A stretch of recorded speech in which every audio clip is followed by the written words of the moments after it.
收拾的怎么样了？给太皇太后请安。起来吧。你们两个是他们最信任的人，而哀家又是他们的长辈，他们努力了这么长时间都没有结果，咱们可得帮他们一把。嘿，太皇太后，您对我们家皇后娘娘可真好。记住啊，一定要温馨、浪漫、甜蜜。把蜡烛都点上，把花也都插起来吧。我来。太皇太后，您怎么知道我们家皇后娘娘会喜欢这些啊？哀家可不知道，不过哀家知道成祖当年对哀家用了这招，哀家很是受用。那希望我们家皇后娘娘也能喜欢。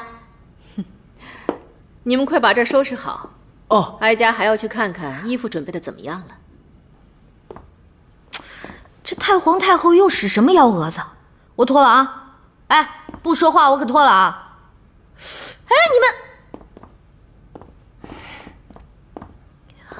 们啊，皇祖母，鹏鹏，他们都伺候你把衣服换好了吗？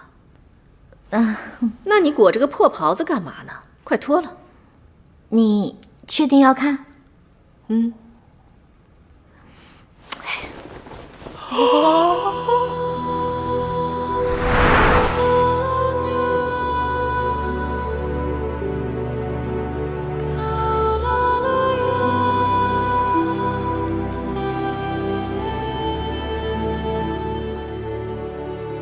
哀家终于明白了，当年成祖是如何被哀家倾倒的。